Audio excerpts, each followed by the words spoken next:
So, Hayley, you play a character named Hayes Morrison, daughter of the former president. Her mom's running for the Senate. A little bit of real life in there as well. She gets busted for coke possession. She's a bit of a wild child. She has this kind of tumultuous past. Kicked out of her university teaching job for sleeping with students. This is not what we'd call a... Which is true, it happened. Yeah, it's true. This is not a one-dimensional character. This isn't just an No. easy kind of television role where you play one particular kind of person. Yeah. And, so when you first read this role, what made you say, like, oh, yeah, I want to do this? Well, she has a lot of obstacles and challenges, and I was interested in exploring, is she going to be considered flawed and difficult and troubled, or is she trying to navigate her way through a flawed and difficult and troubled environment? Is she rebelling against a system that is ultimately flawed, and having been brought up in a political arena, she's aware of the corruption and the manipulation and the agendas and the difference between having a public persona to try and sell your brand and sell a set of ideals compared to what you're like at home, which is what she would have had experiencing her parents in that world. So for me, I thought this is great. This is a great exploration of someone who could be easily misunderstood and full of contradictions and makes a lot of mistakes. And can she still remain likable in some way? Can the audience still ultimately root for her? And how would I do that? So the new challenges of having something like that coming off someone who was I think so straight-laced, and morally we knew where she sat, which was Peggy Carter. It just gave me a whole new world to inhabit. That's interesting. It's something I thought of a little bit while I watched the show, and if you watch the show, you'll feel the same way. It starts off as kind of a character-driven show, but soon it becomes kind of an indictment of a system. Yeah, and I think that we have the structure of the legal procedural, which is what the show kind of is kind of. Has as its backdrop, Yeah. and yet you have these characters that are navigating their way through kind of quite tricky territory with each other. But then you have the opportunity every week to have a new case, which can explore very up to date and current events. So we've just shot obviously episode 6, and it was initially called Black Lives Matter. And so I thought how brilliant that the network are bold and bold enough to actually talk about and bring up very important current topics of discussion. And so it felt that this wasn't just let's sit back and watch a solve a case a week, but we don't know where it's going to go, and it will hopefully ignite and stimulate conversation. Yeah, because procedurals can often just be kind of just entertainment, you know. Yeah. It's kind of hypothetical, nice little stories and mysteries for the night. It's all tied up nicely at the end. But I hoped when I read the script and for the pilot, I saw where it could potentially go, and I hoped that with something like Hayes Morrison, we could take her into slightly more murky waters, which is a lot more compelling viewing, I think. So the whole premise of the show, I mean, it's a larger premise, but you're going back into old cases. And you're checking out whether the convictions hold up. Yep. And maybe finding out whether there are any wrongful convictions in the system. I've only seen one. There was a wrongful conviction. I have to guess that sometimes there's not, and sometimes they're fine and they go back to jail. But this is a position where your character absolutely has to succeed. This is high stakes for her. She feels the need to succeed in this role. Yes, and also she's been, as we know from the first episode, she's been kind of cornered. The family lawyer Connor Wallace comes to her and says, if you don't work for the CIU, which will help kind of improve your mother's polls, and therefore there is an agenda there. If you don't come and do that and work under my leadership, then we will bury you with this cocaine possession, and we will destroy your reputation, and you will go to jail, and we'll make things worse for you. So it's the lesser of two evils. And so she's reluctant to take it in the first place. However, we find her loving what she does and being really good at it, and finding a way to kind of get back at her mum and Connor Wallace through working with them. And that's kind of, you don't quite know what's going to happen next. And what I liked about it is it's not the Innocence Project. It's not that she's trying to get people out. She wants the truth. She's going back into the system to see where it faltered and to see what it means socially, where prejudices have gotten the better of the situation, where that has trumped the truth, and how she can improve things. And I think she's got a natural instinct for truth, and I think that keeps her kind of front-footed when it comes to solving these cases. I can only imagine when you're going into a show like Agent Carter, more importantly, like a movie like Captain America, or you're doing this new show, there's high stakes in your life too. There's a need to really feeling a real need to succeed here. Do you relate to the character in that way? Yeah, I suppose so. I try not to engage with, when people say, "Oh, you must be under so much pressure. Like it's got to do well. Like you're the face of it. If it falls, you fall, and all this kind of stuff." And I just go, well. That yes, potentially. And so I decided to kind of not involve myself in that conversation and just kind of focus on the work really at hand. And that makes me feel a lot freer. And that means that I can take risks because I'm not limiting myself in thinking, you better not mess this up because this will be the end of the world and the end of your career. But you hope it's not crap. Yeah. You work as hard as you can with the limited skills that one has, that I have, to tell a story that hopefully people enjoy, and kind of navigate and make it up as you go along, really. And I love what I do. I feel very lucky. Every time I get a job, I'm kind of amazed that I've gotten another job. You're amazed? Well, yeah, because there is no certainty, and it can be a fickle business, and I don't really kind of. I mean, I'm sure I could be a bit more. Into self-promotion, and I wince at it. I'm bad at it. I think it doesn't sit well with me. It's kind of an English thing, I suppose. It's weird, and yet that's maybe a part of the job. It's a hard minefield to negotiate.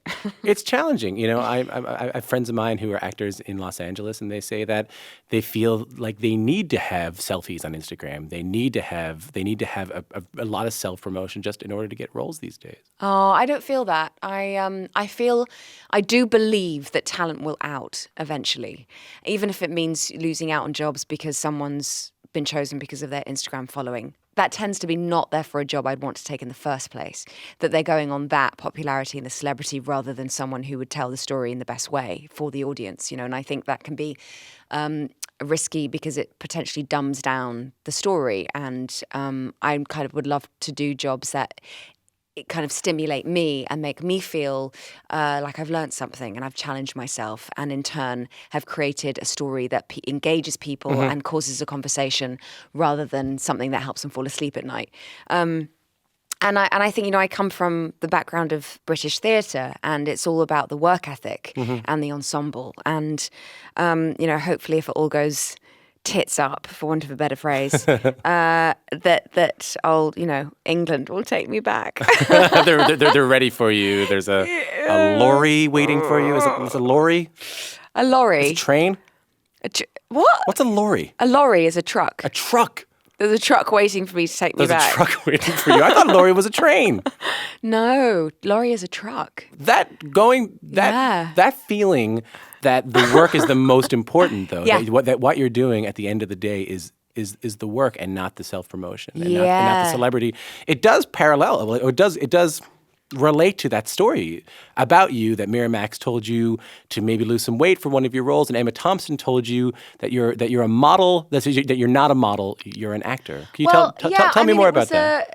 It was, the press loved that as a headline. It was such a small, insignificant thing, but mainly the point that Emma was making that I think is brilliant, and I think all girls should hold on to, is that if you want to work in this industry as an actor, you are an actor. Your point is how well you tell a story and how expressive you can be within your body and within your facial expressions and your tone of voice to convey a character.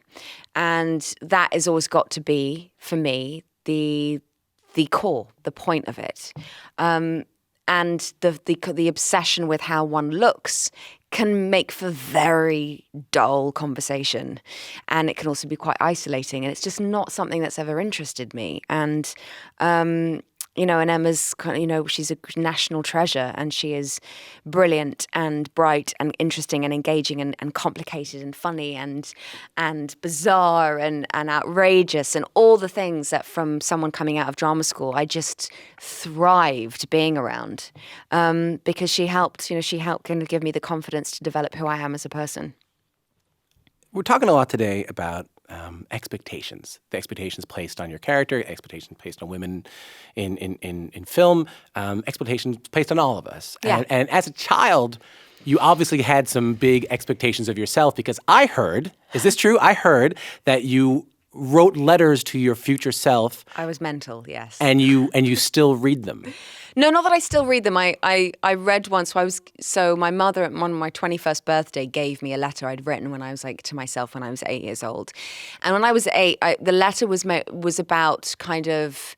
I was obsessed with my future self. I think I kind of felt like I was born at the age of 40, and now I'm just getting younger and more immature as the years go by. Like a Benjamin Button. Yeah, it's a Benjamin Button situation. Right. And I was a very serious kid. I was quite introverted. I loved telling stories, but I didn't want anyone to be around to see them. I'd tell them to my teddies because they couldn't judge me or talk back. So it's weird that I'd involved myself in a world where you need an audience. Actors need an audience. It's a conversation between the performer and the people receiving that story. The letters are kind of mental. I mean, I think that luckily I've calmed down back into the present moment a little bit more than when I was a kid. I mean, I wanted so much to be part of that world. And when I'd go to the theatre and the lights would go down and a group of strangers would go on this kind of imaginary journey, independent of the lives that we had come from, and I found that there was something quite ritualistic and magical about it, and I just wanted in. I wanted to be part of it. I didn't know how to do it. I had no contacts. I didn't even think, still don't think I'm particularly talented. Hold on. You don't think you're particularly talented? Oh God, no, no. Ooh, no, I'm not. No, no. No, I'm an apprentice. I do feel I've got a lot to learn, and I learn from everyone that I work with. And as time goes by, I'm aware of how much more there is to learn and how nothing ever feels complete. And do you feel like you're ever going to get to a point where you're like, I got it now? No, never. I think I might as well give up once that happens. It's one of the reasons why I don't watch my own work, because I find it redundant. I'll watch it, then just get frustrated they can't make it better, that it exists independently of me now and has a world outside of the effort that I put into it. So, and I find that with other actors, the actors that I look at whose work I love, there isn't a sense of kind of just falling back on, oh, I know this is the trick that I know the audiences love. I feel like there is like an element of searching and challenging themselves in that I find really fascinating, and that keeps me driven, and it keeps me passionate about it. I often write letters to performers and directors whose work that I've really admired, and still, or as a yeah, child? oh no, yeah, I do it more now. I have the confidence now to do it more than like who? I wrote to Helen McCrory when I saw her Medea at the National. I saw a performance of Ma Rainey's Black Bottom at the National, and I wrote to one of the actors because I thought they were amazing. Rob Icke, who directed Uncle Vanya at the Almeida this year, who's at the National next. Simon Stone is just on Yerma at the Young Vic. I mean, it's mostly, and then also Sarah Polly, who's a native Canadian, yeah. who I saw Stories We Tell, and I thought she was so unique and independent and intelligent, and I wrote to her. Rebecca Miller, who did Maggie's Plan. I mean, I could reel them off. These are just current ones. But why? Most people, when they see something they like, they just, I enjoyed that. They might tell their friends about it. You feel the need to communicate with the creator or the performer. Yeah, I do. And it's more of, when I was younger, Mum used to take me to the theatre, and if I really loved a performance, she'd always take me backstage to meet them. And she had this thing of thanking the performer because they've done something that's moved a complete stranger, and that's like a really special and weird and amazing thing. And so I just kind of got into the habit of it, and it just means that I've been kind of lucky enough they haven't told me to go away. You're really weird yet, which they might be thinking, but they've been generous enough to respond back to it. But it's just, I think that's another thing that, like, if young actors or anyone that kind of in the creative field specifically is inspired, but truly at their core, not on a superficial fame level, but truly at their core by a piece of work that someone's done, it's a really wonderful thing to reach out, because also for the person reaching out, but also for the person that is receiving that. Some people, I mean, I know that when I meet other actors that kind of genuinely are in some way moved by something I've done, it's wonderful, because it feels like you're contributing to the community, the bigger community of the art world. And I felt the same with reaching out to people who I admire. I think it's really wonderful to do that and to acknowledge people's work who has in some way spoken to you, because they don't know.